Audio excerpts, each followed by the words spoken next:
morning, everybody.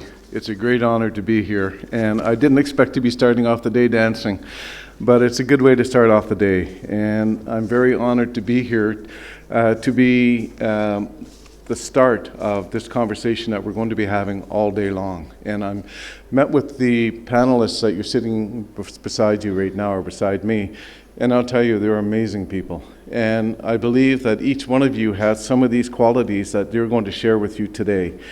So we're going to be talking about, of course, sustainable development, sustainability, corporate social responsibility, and we're going to be also exploring the importance of the corporation in terms of achieving sustainability under the theme. And the ultimate goal, as we know for the theme of this conference, is about healing the world, making it a better place. So each one of these amazing people that you have sitting in front of you has a very interesting story when it comes to the topics that we're talking about. The journey that they've taken, where they are now, is for me very inspiring. As you already heard, they're from different parts of the world. Andrea, who's on screen, she's in Colombia right now. Dr. Rosana, she's born in Venezuela, but her roots are Italian and Spanish. Rashid is from Oman. Don is from the Philippines. And Helle is from Denmark, but working in India. I'm from Canada, but my roots go much further than that. So it doesn't matter where you come from. We all have this notion of sustainability and within us. Now, what you'll find very, very interesting from my perspective is each of their stories and the journeys that they've taken to get where they are. So we're not really here to talk about facts so much. We're not so much going to be talking about formulas, how to get to it. They can each tell you a lot about that. When I met with them last night, it was an unbelievable experience just listening to the detail, the knowledge that they have. And they can go on and teach courses and spend 2 hours here each just on that. But what we want to do here today is follow up on kind of the dancing, the energy that we got. And that is to inspire, to provide that spark that they have and for you to find it within yourself. It's really, really gratifying for me to be here. I was here 5 years ago, and I'll tell you, it was the launch of a whole new outlook for me and a whole new set of experiences, and I hope that you have the same as well. I'm very happy, by the way, to see all the school children here, because the greatest teachers for me, and we were speaking earlier, for all of us, has been our children or children. So we're going to learn as much from you as we share with you. So I thought before we get into the stories of our esteemed guests here, I thought I would maybe just introduce a couple of concepts. So when I was first asked and given the opportunity to be facilitating this panel, 2 quotes came to me, because I was thinking, importance of corporate social responsibility and sustainability, heal the world, make it a better place. I thought about it, and these are the 2 quotes that immediately came to mind. One's by Hippocrates, and it was, before you heal someone, ask him if he's willing to give up the things that make him sick. And we have some healers here. We have some people that healed themselves, like Andrea. Change. This is the other one. Change, the verb change, but start slowly, because direction is more important than speed. And this is Paulo Coelho. So it's not going to happen overnight. It will take time. It'll be one step at a time. But as long as we're moving in the right direction, we'll get there. And I believe you'll find out, as long as we're moving together, we'll get there even faster and more fully.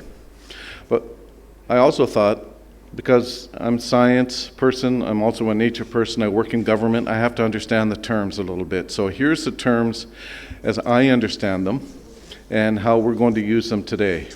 So what is sustainability? There's so many different definitions of what that means. And this is the one that appeals to me, being a nature person.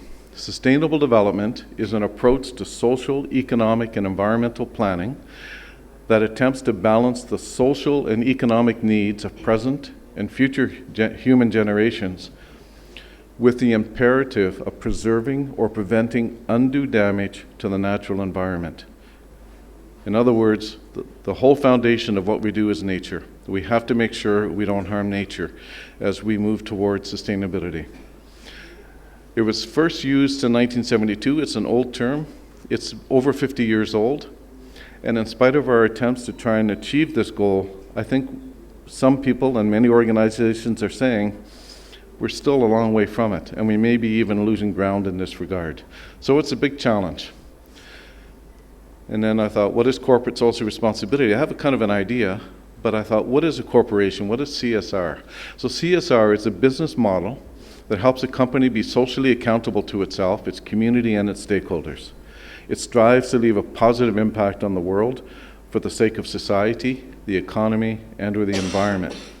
CSR generally categorized into 4 ways: environmental responsibility, ethical human rights, philanthropic responsibility, and economic responsibility. These 4 elements suit CSR. And then I thought, okay, how does that work with corporations? How can they achieve CSR? Because a corporation is it's like an individual. It's a legal individual created by individuals, stakeholders, or shareholders. And it's authorized by the state to act for the prime purpose of operating for profit. So when you think about what CSR is, and you think about what corporations fundamentally are focused on, it's a very big ask to require or see if corporations can shift from profit-oriented to these 4 elements that I mentioned already. And why corporations? Well, they're the largest employer in the world. In the US, over 50% of people work for corporations. So they have a big role to play when it comes to sustaining or sustainability. Now, something that you will hear from these really amazing people on the floor is that it's not just the intellectual knowledge that they possess, it's the energy that they have. And the energy, I think, that we're all feeling after dancing. It's the heart.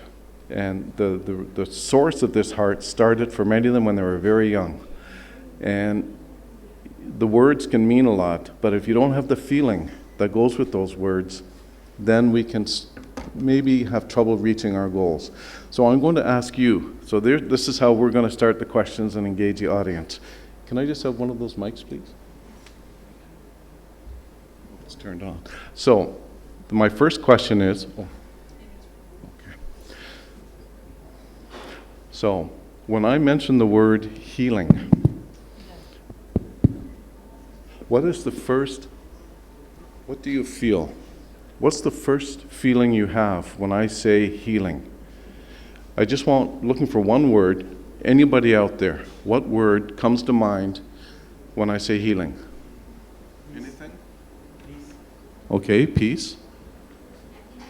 Happiness. Removing pain, that's 2 words, but that's okay. Emotional touch, okay. Sorry? Collaboration, okay. Anybody back here? Support, okay. Purify, okay. These are feelings you have, right? Do you feel it when you say it? Does your heart sing a little bit? Okay, great, thank you. What about the word, sorry? Better, okay. What about the word sustainability? How does it make you feel? What feeling do you get when you hear that word? Wellness. Okay, wellness. Responsibility. Okay, you feel responsibility? Okay. Alive. Alive, okay. Longevity. Okay. Great. Last word. What do you feel, again, from your heart when you hear the word corporate social responsibility? What feeling do you get from that? Collaboration. Okay. Giving back to society. It's hard to put into a single word sometimes. Obligation. Okay. Care? Okay. All right. Thank you. So let's keep those words in mind. Healing, I started with healing on purpose because it's easier to come up with words for that express feelings. And maybe we got a little bit tired towards the end, but corporate social responsibility didn't generate quite the same amount of response. And this was expected as well, because it's a difficult abstract concept to understand. So thank you very much for sharing that. And now I'm going to allow each one of our panelists to share some of their stories. I have 4 questions that each one of them will address. But because they're unique in their own way, their relationship to the corporate world is quite different, their stories are different, I'll ask the same questions and I think you'll get different messages each time. So, Dr. Rosanna, first question, is it important for corporations to contribute to sustainability? 100%. Okay. What is your current or past role or experience with the corporate world? I will share it right now with my story. Okay, yes, please. If you want to tell us your amazing CSR story, Yes. please go ahead. Okay. When I was practicing dentistry several years ago at Riyadh, Saudi Arabia, I can tell that as a dentist, I felt that I was full of rigor to see my 16th next patient, but that wouldn't be the truth. The truth is that working in this environment and following what I do, which is restorations, I spend several working times seeing and removing dental amalgams from my patients. Dental amalgams are silver fillings. Silver fillings have 50% of mercury in its composition, mixed with many other metals.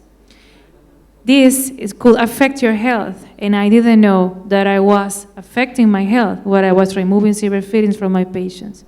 I was exposed to elemental mercury from silver fillings. From the other hand, I saw that I couldn't get over with the tons of waste that we create as a dentist.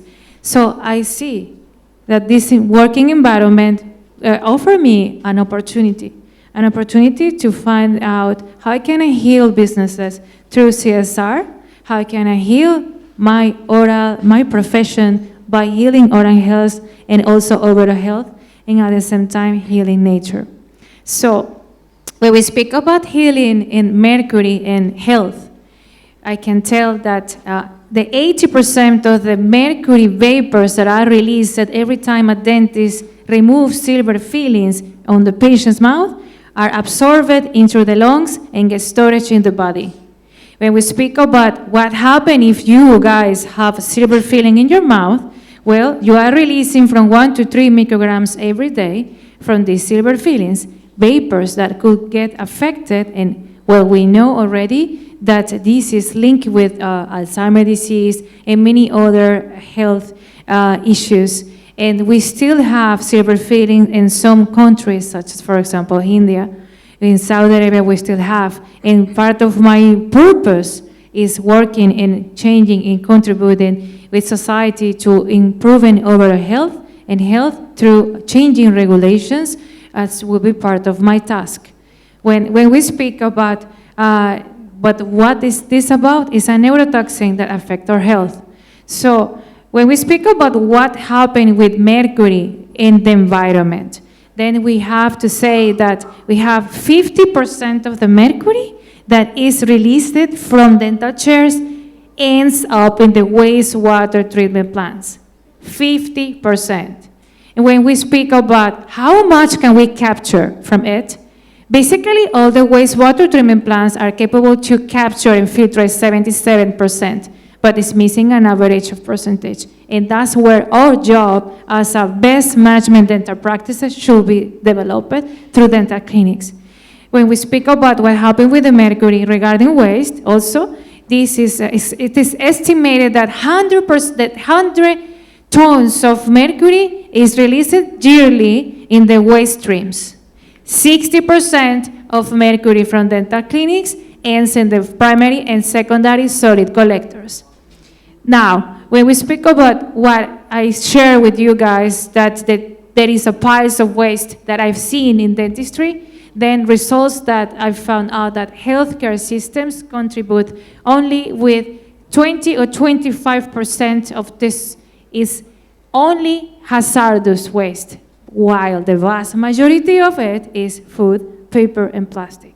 Now, when we're going to share this and join in Merge CSR, what I'm contributing right now in starting with this initiative is quite challenging because I will share you, we are the first dental clinic in Saudi Arabia that is starting in recycling and with the purpose. And the idea of this is while we are recycling, we can give part of our waste as the first dental clinic in the country to charity organizations, and we are trying to see how can we develop from this a good cause that will give us a win-win. And the idea is through corporate marketing, use strategies that will help us in having a win-win where we can give part of our waste to charity organization.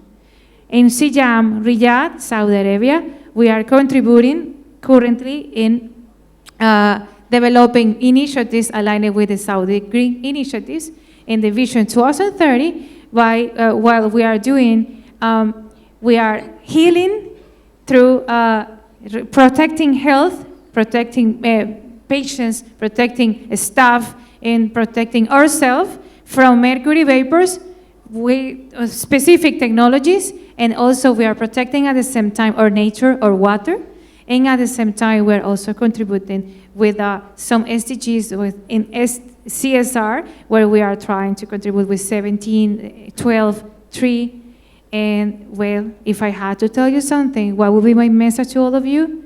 Do it with purpose or don't do it. That's it. Great. Thank you, Rosanna. Now, Welcome. something that she didn't tell you is that her inspiration came from her early childhood in Venezuela in nature that feeds her passion now. Protecting and helping the environment has been a continual lifelong journey for her. And it's from her experience as a child in nature that she carries through with her, and she's working internally within a corporation, within a company, to change the way they view the world and to change the way they behave, to make them more responsible. And it's not an easy task. She works many long hours, but she's passionate and driven to do this. So thank you very much, Rosanna. By the way, she also wrote a book, Save Your Health, Save the Planet. So she's a real green dentist and an author. It's an amazing book. So you can speak with Rosanna after. So the next person is going to be Andrea online. So Andrea's... Hello. Yeah, hi Andrea, nice to see you. Nice to see you too. Gracias. Thank you for the invitation. Yes, you're most welcome, and we're happy to see you here. Now, Andrea is going to respond to the same questions. So, is corporate social responsibility important? And tell us your story. And Andrea, if you can, tell us let's say the aha moment or the monumental moment that really shifted you into what you do today. Please, Andrea. Hello, nice to meet you all. Thank you for this invitation, and so I can share with you my story of life. Of course, it's important the sustainability, the responsibility that you say to heal the world, no? And my story is a little bit different, and it begins, I'm going to read it to you because all the story connect all the questions that I are telling you. And my story appears with the plants. The plants appears to me in a difficult moment of my life to give me a sign. When I almost lost my life in an accident, in a car accident, I was with my husband. I broke many parts of my body. I was in coma for a week, and he died instantly in that car accident. And I'm recovering at home. I could feel the nature. I could meditate with the nature. When I wake up, when I return to my home, I live in a big building with all mountains. My mother loved all the plants, so I could feel it. I feel how the plant was telling me to go that way, to go to see that signs. And so I began to breathe. I didn't know how was the meditation in that moment. Next on that, when I began to do some therapies and learn about that, I investigate and I said that is meditation. It was amazing. It was a special moment to me, like a magic. And Then, at the time, everything appears, the holistic spiritual things, the people that want to heal me, and everything. The signs of making some therapies with nice people, with like people, like psychologist people. I see the native people, I see the Amazonas and Mexico, that beautiful city from Colombia. They are now with a lot of vegetables, a lot of nature. That is the jungle. There is the real jungle. So after I did a workshop there, it was the last time when I said I have to work with the nature. All the Indian native people tell me all the stories of how they heal with the plants, of how they are our big brothers that take care of us, and they let us teach you how to take care of the plants, how to grow up with the plants. So that made me inspired to make me to work with the plants.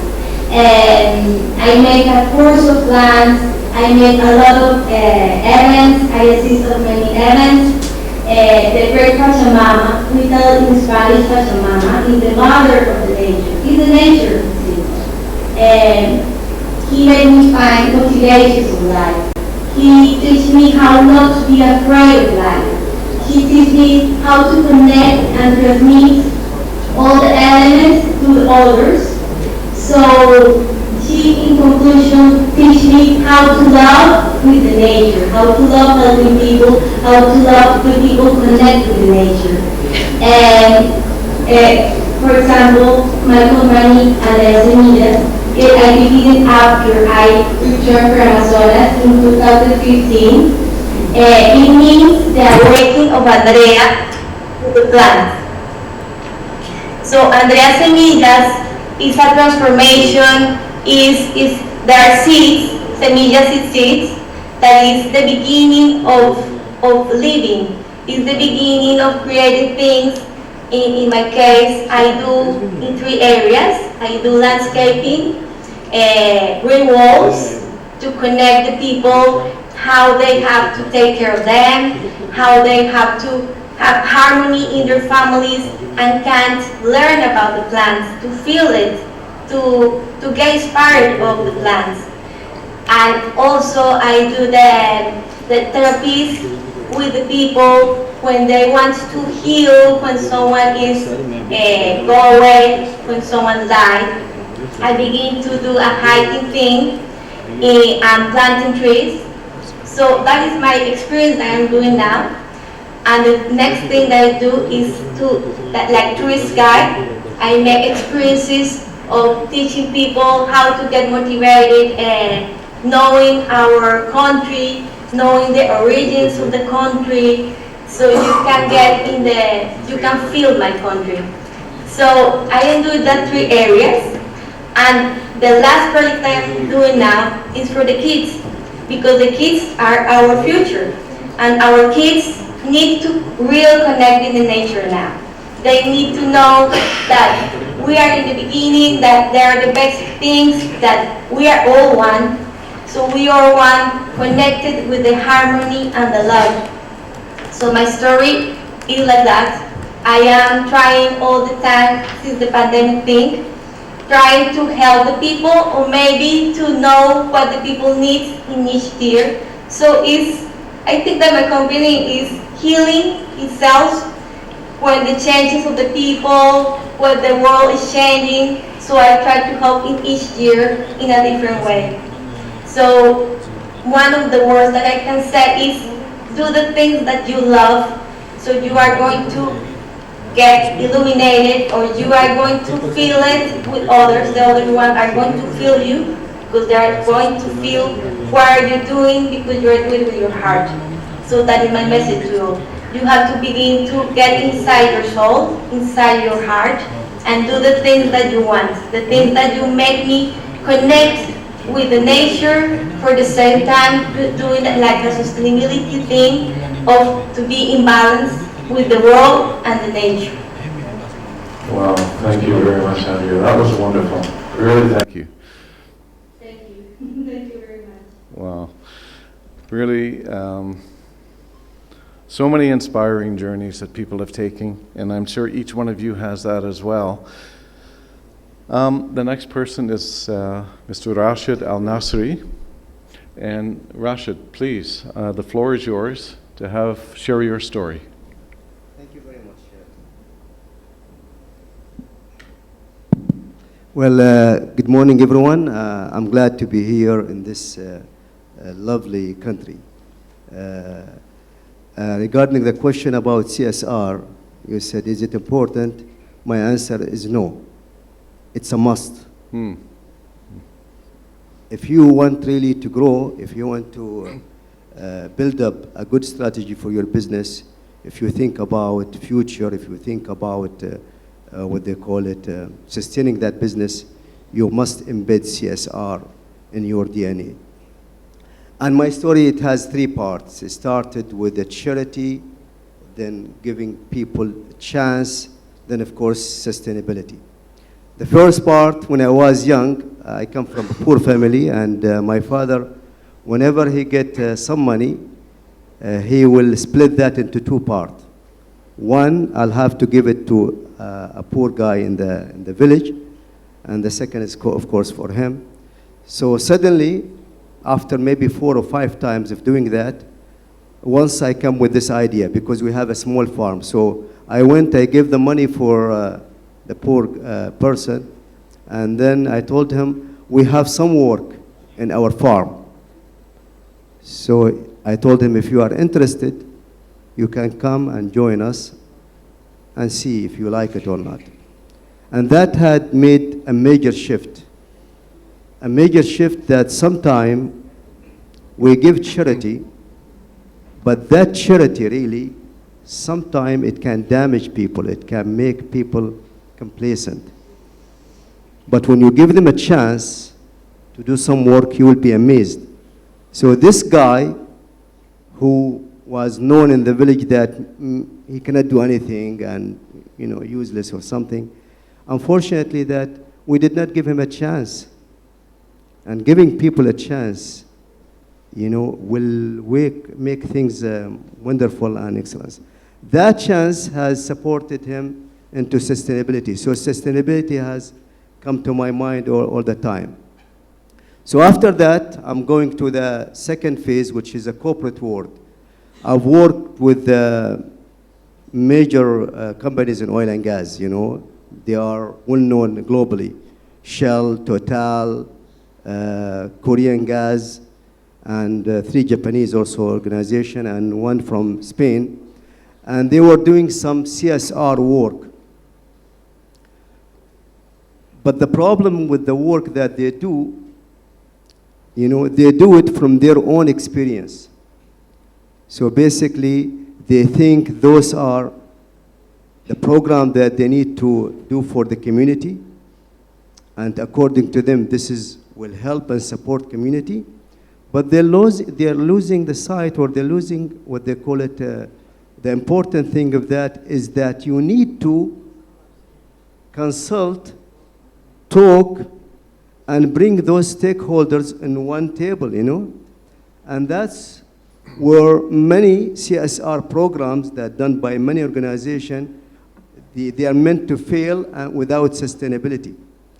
So I made sure to gather them, and we sit in a hall, where all people representing, community, whether they are tribes, workers, fishermen, whatever. And we come up with a good idea that there are some programs that they are sustainable, they can help the community, and they can really make an impact in those people's lives. So that event itself has created a huge opportunity for us to build up a first foundation. So instead of having foundation for each of those companies, we have decided to have one foundation, a foundation that represents the people, that it helps the people, and that also help for sustainability and grow. And we were fortunate because I've studied strategy. I've done strategy. And I'm very much in love with the Balanced Scorecard, which was done by Kaplan and Norton in Harvard University. So I found out that most of the organizations that when we do a charity, especially for NGOs, they lack the basic and fundamental information of how to request and get funded. My friends, money is available everywhere. If you talk about CSR, it's available everywhere. The problem that with some organization and some NGOs, nonprofit organization, they don't pay attention to sustainability. We have a say, it's a charity start from home. So they don't pay attention to that. And I discovered that majority of those organizations, after some time, they just go. They become, they close their businesses. So I made an agreement with those companies that we are going to educate them in how to build up a clear strategy for them so they can grow and make an impact. Then after that, I've introduced what we call it SROI, which is well known in this philanthropy work, which is basically is to have a social return on investment. So I taught also NGOs and those organizations that whenever you request money from donors, you need to have in your business case that what you will generate as a social return on investment from that money. So for example, if you get $1, how many dollars you will make them as a social return? And it works very well, especially with people with handicap. I really in love with your national anthem, and I see people, disability, So giving a chance. If you say for organization that I want you guys to help me to buy or to get 10 wheelchairs for handicap, If they ask you a question, what is the social return on investment with that? Don't tell them that I just want to buy it because, it's a wheelchair, It's easy, something that, they can help them. You have to make a story out of that. The story is that wheelchair will help them to be independent. It will help them to move. It will help them to go and get education in school, okay? It will help them also to reduce the possibility of getting sick, and also the possibility of getting depression and other things. So that wheelchair, if it costs $100, for example, it will generate 500 or 600 social return investment for those people. Thank you very much. Wow, thank you very much, Rashid. That's so interesting and very helpful advice. And as you can tell, we can each go on for half an hour. And so we'll be available all day. So if you want more information, please be free to find us and corner us, and we're happy to share more information. Thank you very much. So the next person is Don. Don, please, is corporate social responsibility important for sustainability? And what's your story? Thank you so much, Peter. And agree with Rashid, it's not only important, it is essential. It should be at the core of every company. And I think I would like to start my story. I think I gave a picture to Tina to flash on the screen. And I think that before you even ask what is corporate social responsibility, you need to ask first on the why. Before we even ask what is the social responsibility of this company, what is my social responsibility as a citizen of this country? Or furthermore, what is my social responsibility as a neighbor to this community? And I think Reach Out and Feed Philippines started with that basically. And I just got reminded with this article just when we were having our briefing yesterday with Peter, because his first question to us is, what is healing for you? And that is when I remember that, oh yeah, there was an article featuring Reach Out and Feed Philippines, and it was an interview where the interviewer basically asked me not how did you start Reach Out and Feed Philippines, but she asked me, why did you start it?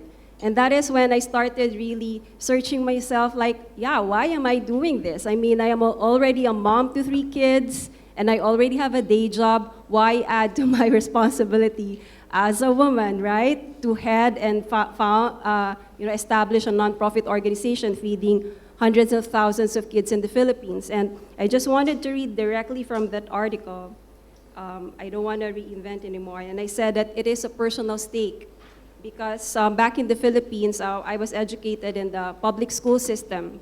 And in the public school system, way back in the 1980s to 1990s, there would be 20 sections of about 40 kids per class, per grade school level. So there are 20 sections.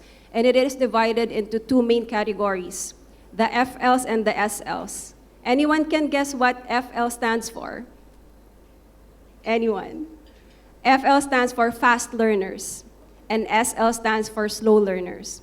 So when I came into the school in first grade, we were given an exam, and essentially we were segregated into 2 categories, and I made it to the FL section, which is actually the top of the class, out of 20 sections. And during that time, I thought, oh, wow, we are really smarter than these other kids because we are in the fast learner section. But then when I was in 6th grade, I was elected head of the school, of the school government. We call it a mayor in the Philippines. And that was a time when I was given a chance to be visiting each of our classes and being exposed to my other schoolmates. And I realized, I said, hey, I'm not smarter than these kids, I'm just healthier. I saw them like the lowest of the low sections, the one in the section 19 and 20, they were kind of dirty, they were sickly, they have colds, you can see visible rashes in their skin. And that's when I realized that this is not about me being healthier than them, it is them not having access to nutritious food that can nurture their bodies, and then they are able to respond well in school. And that is the why with Reach Out and Feed Philippines. In fact, the first program that we established is called Project Baon. Baon in the Philippines is basically a packed lunch that our parents would give to us whenever we go to school. And a lot of the kids in the Philippines doesn't have access to that. They go to school empty-handed with no lunch boxes. And I think we have some young students here. Can you focus on your studies and listen to your teacher if you're hungry? No, right? Like, once you're hungry, you're agitated. You can no longer focus in your school. And I guess that is why the Sustainable Development Goal is ranked in that way, that, you know, you end poverty in all forms, and then zero hunger. You end hunger first before we can address education. Because you can never address education if you are educating hungry kids.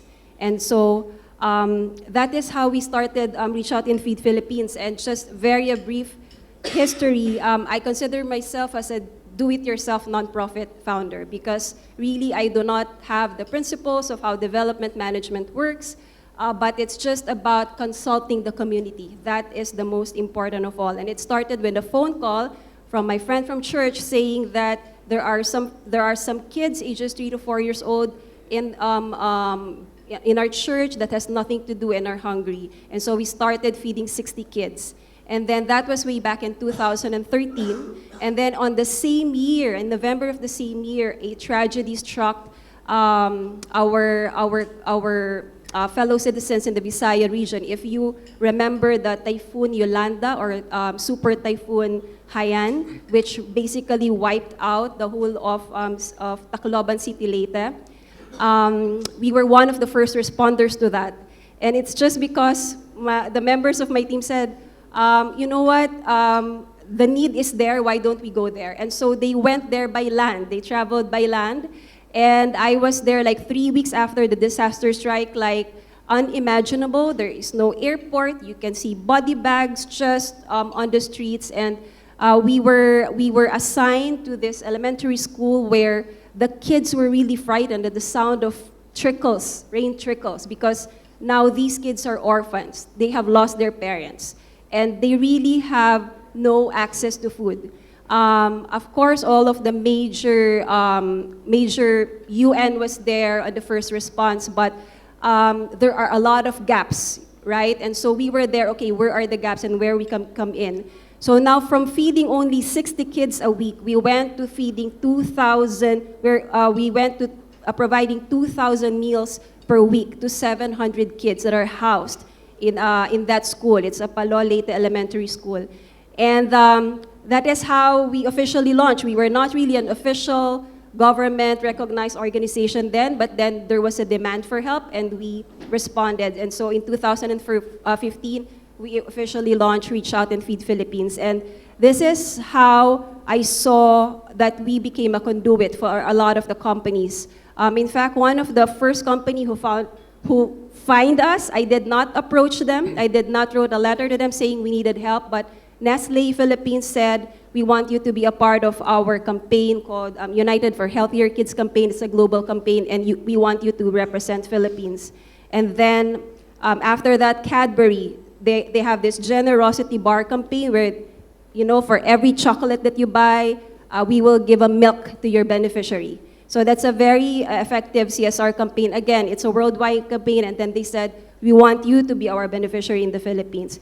And right now, our biggest supporter or partner is the biggest canning company in the Philippines called Mega Prime Group. They produce sardines, and they invest millions of pesos in our feeding programs. Thank you, And, yeah, Dawn. so, Thank you so much. thanks, I know Peter. she's I done can- so much. You've really can done so continue much. later. Yeah, and if you could just share with us a message to the audience. What's your key message for people listening to you now?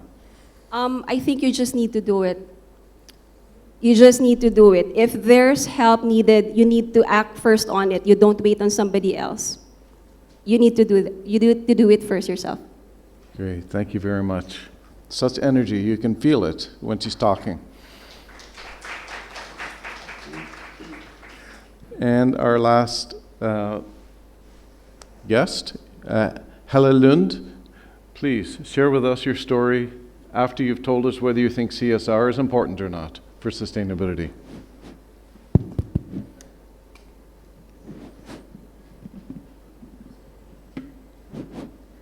Yes, good morning, everybody. Yes, I think that corporate social responsibility is very important for three reasons. It's important for the company and the company image. It's important for the employees in the company. It's important for all the things that the company can do to help better education, better health, better environment, and so on. So yes, definitely CSR is really important. And secondly, my story. So if I start of today, then I live in India. I have lived in India for 17 years. I'm based in New Delhi, and I'm working with an organization called Humana, People to People India, where we work on education, on health, on environment, and better livelihood for people. We work for the people and with the people. And we work with poor people in the rural area, and mostly also in the urban area with migrant workers, where there is a lot of work to do. So the thing is, how did I start on this? How did I come to India, and why did I start all this? So I am actually born in Denmark, and I was graduated as a school teacher. I worked as a government secondary school teacher with history and geography as my main subjects, and very, very interested in what was happening in the world. And I also had the opportunity to travel a lot around to see different places in the world. And it was in the 70s, and I was like so many other young people in the 70s, I was totally an activist. And I wanted to do something for people in the world. Especially, I was focused on the apartheid system in the southern part of Africa that I thought was like so bad. How could it happen that people in Africa, because of their color of their skin, were treated so badly. So together with some like-minded people in Denmark, we started the first organization, Humana People to People in Denmark. And our first focus, it was to help the people in the southern part of Africa to fight against apartheid, not with weapons, but with education, and foremost education and education. So we started collecting whatever we could, money, clothes, things that we could sell in Denmark, so that we could generate money for the fight against apartheid in the southern part of Africa. And then it was like, you know, a snowball when it is rolling down a hill. It was like this working with third world countries and working with CSR, it kind of took over my life. So eventually I quit being a teacher because I didn't have time to be a teacher. I loved being a teacher, but now this other thing about helping people in the world, healing the world, it was something that I had to do. So I collected clothes together with fellow colleagues to raise money. I worked in Denmark, I worked in UK, I worked in Sweden, I worked for some years even in United States. And later I realized there must be a faster way, not that it is not a good idea to raise money on clothes, but there must also be a faster way going directly for the money. So I started writing proposals and asking companies, foundations for money. And then the journey was that I thought I have to go and live in a third world country where I can be close to what the money is going to be used for. So I chose India because it was like, I had read so many stories about India. I had talked to so many people that had traveled in India and told about how there were so many poor people and few rich people, and how it was needed to do something. So that's how I ended up in India, and I've been working here for 17 years. And my main core goal is to build better education. And that we do definitely together with government. I hate going parallel systems. So we work with the Department of Education in Haryana, for example, in Madhya Pradesh, in different states of India, so that we can secure that people, they get into school. For example, in Haryana, 30,000 children, out of school children, we have put into some bridge courses, help them to reach their age-appropriate level, and get them into government schools where government can help them to further their education. But had we not found them in the first place, bright, intelligent children, then they would never have got into the government system to be able to continue school. So I don't know if I've got maybe not more time, but if I could say one message, then one message could be every child is a wonder and deserve a good education. Thank you. Great. Thank you very much, Halde. So these are our stories, and if I can summarize just what I've heard, and probably what you understand as well, a lot of it comes from the heart. You can feel and sense the heart in each one of these people, and they've sustained this energy through time, and it started either when they were very young, as a result of a tragic event, and I'm so sorry for that, Andrea, but I'm so glad that you're here doing what you're doing now for us and for the planet.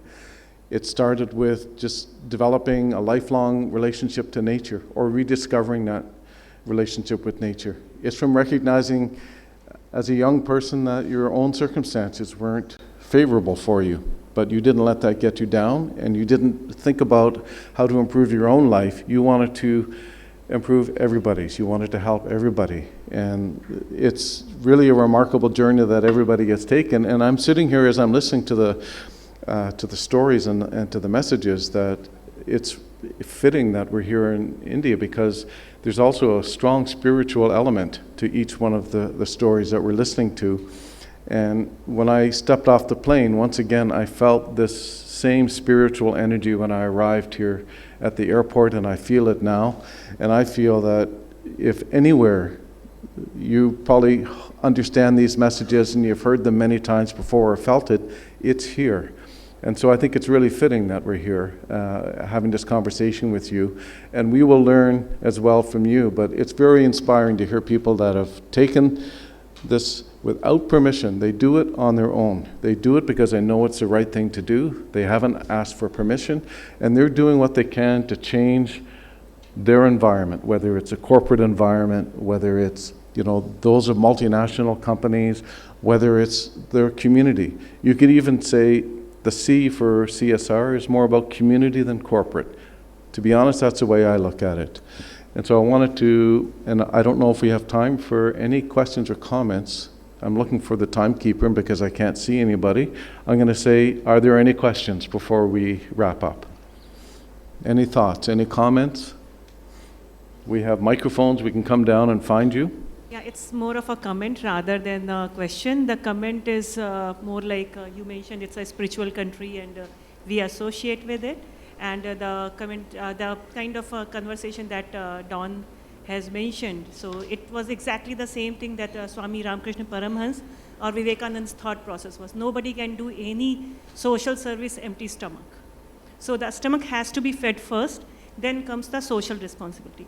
Now I'll take time to introduce myself. I am a little bit odd one here. I'm a more of a technology-oriented person. I'm a professor at IIT Bombay.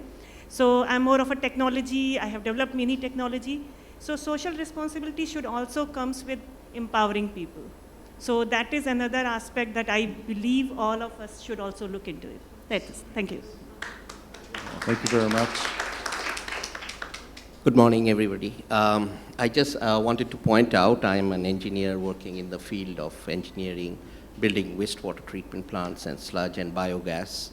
Most of the time we face when we do is basically the cost. How cheap the technology is to be implemented. This is where CSR comes in, because when we just look at the cost, we don't look at the community, the benefits that the community gets, the environment that gets, and the long-term costs. We often miss out the environmental and social costs involved on that. When you take those into account, then you really do apple-to-apple comparison.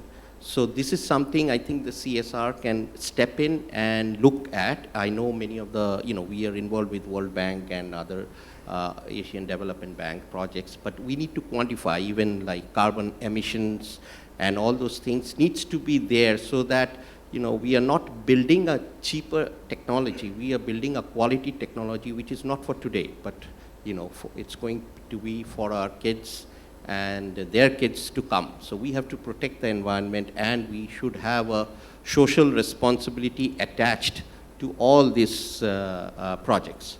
So that's all my comment is. Great, thank you very much. I may have interesting, let's say, solution or ideas in this regard, but you have to wait till next year. But it's very, very interesting that you mentioned this particular topic, and things are moving very quickly in a win-win-win way. So hopefully soon. Anybody from? Sorry, because I didn't have a chance to share a lot, but I know that the time is not, so I'm thinking and focusing on the time. But I just have to say something to you that is very important, that when you mention carbon emissions, absolutely we should think in our future generations, and that's one of the ways how we should really measure our work. When we are speaking about dentistry, we can also measure our carbon emissions. So there are many ways of how we can do it. So there are softwares that can, I'm sharing about this knowledge on my book. So anyone who would like to have 2 books, please, I'm giving 2 away right now. So you can read more about dentistry and its carbon emissions, which are the software that we can develop. I have written something very interesting that can help perhaps so many businesses in healthcare. And any one of you, I don't know if there is someone here from healthcare, please, if no, I will just do the book with, we will say a number. You would like? You are a dentist? So then you should have this book. Please come here over and come and get it. And why don't you make it an autograph copy after? Yes, so my book has the Instagram and my phone number. I didn't have the chance to share you guys a video. Personally, I don't have it ready, but it's about the initiatives that we're doing. You're more than welcome. You're more than welcome. Yeah. If you have any question, please. I will connect with you. No, I'll definitely get it. Yeah, please, please do. So we are done. I'm sorry, we're out of time. Yes. Bye-bye. So thank you for your patience. Thank you for listening. And I would like to thank the panel here. Really amazing guests that we have.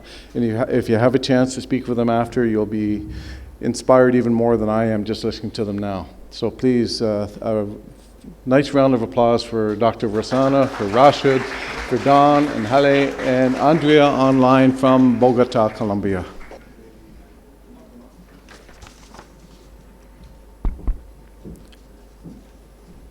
And Andrea, thank you so much for contributing all the way from New York. It's almost, I think, way past midnight at your end. And thank you so much for staying online. So could you please applaud for Andrea also?